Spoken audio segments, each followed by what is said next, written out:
Hello বন্ধুরা, সবাই কেমন আছেন? আশা করি সবাই ভালো আছেন। এমডি আব্দুর রাজ্জাক চ্যানেলের পক্ষ থেকে সবাইকে স্বাগতম। আমি আজকে আপনাদের কাছে আরেকটি নতুন ভিডিও নিয়ে হাজির হইলাম। ফেসবুক নতুন আপডেট আসার কারণে অনেক সেটিংসগুলো অনেক অ্যাডভান্স হওয়ার কারণে সেটিংসগুলো অনেক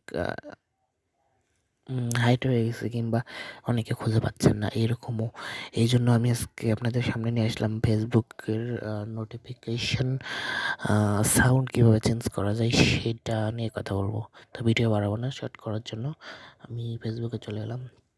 এইটা আমার পার্সোনাল আইডি। এখানে আমি গেলাম এখানে থ্রি ডটে গেলে যায় সেটিংসে যায়, আবারও সেটিংসে যাবেন।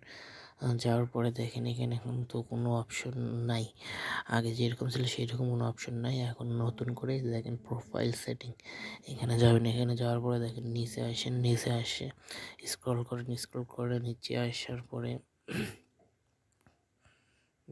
আসার পরে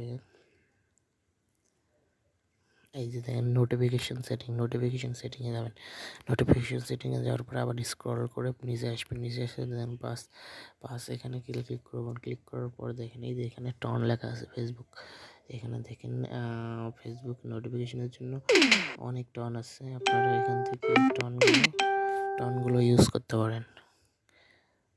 তো ধন্যবাদ বন্ধুরা। আমার ভিডিওটি ভালো লাগলে অবশ্যই লাইক, কমেন্ট, শেয়ার করবেন, আর অবশ্যই সাবস্ক্রাইব করে পাশে থাকা বেল আইকনটি বাজিয়ে রাখবেন যেন সবার আগে ভিডিওগুলো পেয়ে যান। ধন্যবাদ সবাইকে।